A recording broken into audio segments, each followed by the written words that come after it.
El secuestro de Charlie Ross. Un tranquilo día en familia, hasta que un hombre se acerca regalando dulces a los niños y acaba en una tragedia.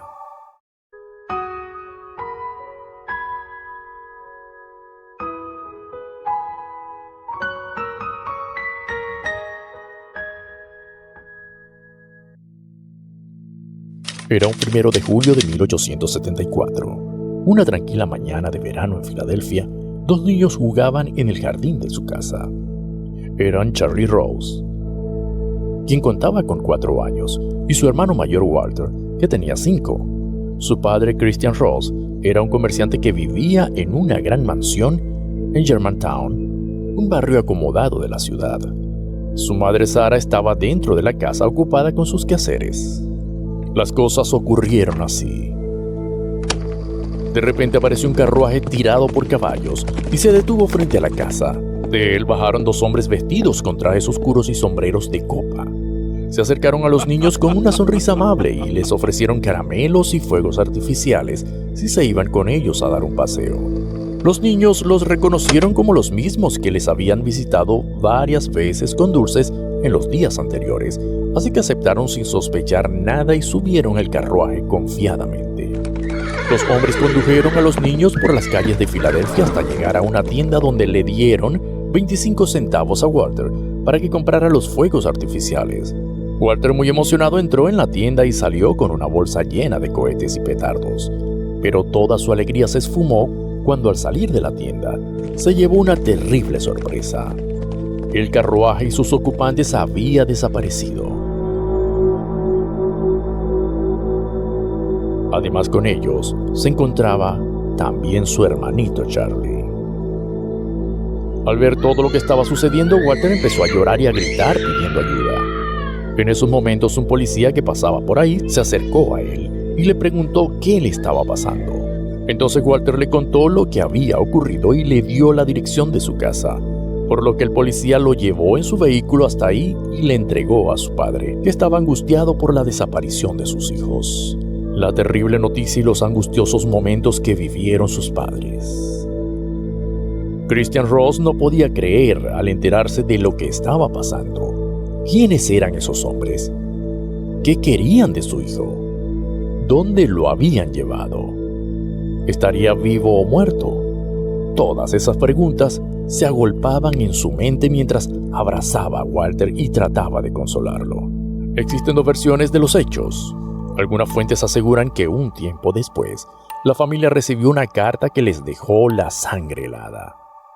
Era de los secuestradores de Charlie, quienes le exigían un rescate de $20,000, demasiado dinero para la época, pero debía pagarlos para ver de nuevo a su hijo con vida.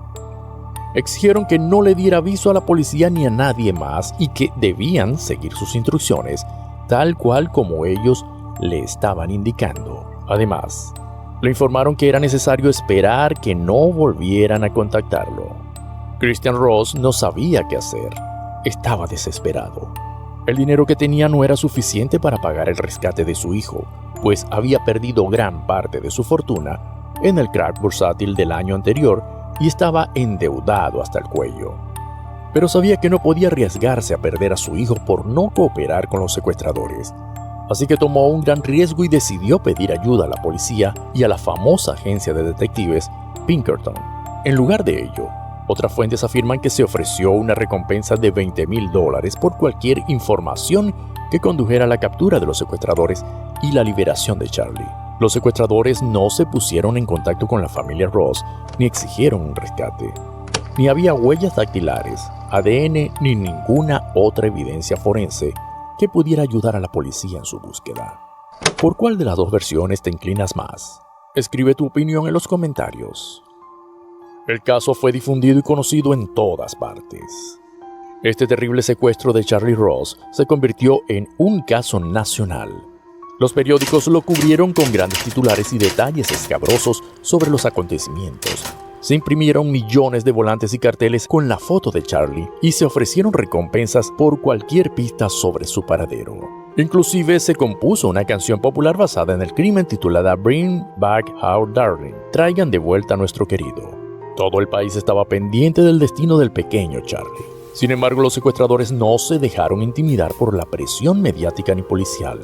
Continuaron enviando cartas a Christian Ross, cada vez con nuevas demandas y amenazas de matar a Charlie si no cooperaba o si avisaba a la policía. Los secuestradores intentaron varias veces recoger el dinero del rescate, pero siempre fallaban por algún motivo. Parecían jugar con él al gato y al ratón, burlándose en su desesperación y aumentando cada día más su angustia. Christian Ross no sabía qué hacer. Temía que cada día que pasara fuera el último de su hijo. Todo esto lo hacía sentir impotente y culpable por no poder hacer nada para salvarlo. Todo el tiempo se estaba preguntando si Charlie estaría sufriendo, si tendría hambre, frío o miedo, si lo estarían maltratando o torturando. Se preguntaba si lo reconocería si lo volviera a ver. Eran tantas preguntas sin contestar. Cada vez más y más perdía la esperanza de volverlo a ver. La policía también interrogó a cientos de sospechosos y registró numerosas casas en busca del niño. A pesar de todos los esfuerzos, no se encontró ninguna pista válida sobre el paradero de Charlie. A medida que pasaban los días, las esperanzas de encontrar a Charlie con vida comenzaron a desvanecerse. La prensa especulaba sobre la identidad y los motivos de los secuestradores, mientras que la familia Ross vivía en un estado constante de angustia y dolor. Pequeñas esperanzas. Con todos estos obstáculos, algunos detectives privados continuaron investigando el caso. Uno de ellos, Thomas Fitzgerald, recibió una carta anónima que afirmaba conocer el paradero de Charlie. La carta pedía una cantidad exorbitante de dinero a cambio de información sobre el niño. Fitzgerald siguió las instrucciones de la carta y entregó el dinero en un lugar acordado. Pero cuando llegó al lugar no encontró ninguna pista sobre Charlie o sus secuestradores. La carta resultó ser un engaño. Otro investigador privado, William Westervelt, afirmó haber encontrado a Charlie en 1876 en Montana. Westervelt declaró que había conocido al niño por una cicatriz en la mano y que había hablado con él durante varios minutos antes de que los secuestradores huyeran. Esta historia de Westervelt no pudo ser verificada y muchos la consideraron falsa, aunque otros aseveran que el 13 de diciembre de 1874, 5 meses después del secuestro, se produjo un hecho que cambió el rumbo de la investigación. La casa de un juez en Brooklyn, Nueva York, fue asaltada por los ladrones. El hermano del juez, que vivía al lado, los sorprendió en el acto y les disparó con una escopeta. Uno de ellos murió en el acto y el otro quedó gravemente herido, pero ocurrió un hecho inesperado. Antes de morir, el ladrón herido confesó que él y su cómplice eran los secuestradores de Charlie Ross. Dijo que se llamaban Bill Mosher y Joe Douglas y que habían raptado al niño para pedir un rescate. Uno de ellos tenía una llave que abría un cofre donde se guardaban las notas de rescate. El otro tenía un reloj que pertenecía a Christian Ross. También manifestó que tenían un cómplice llamado William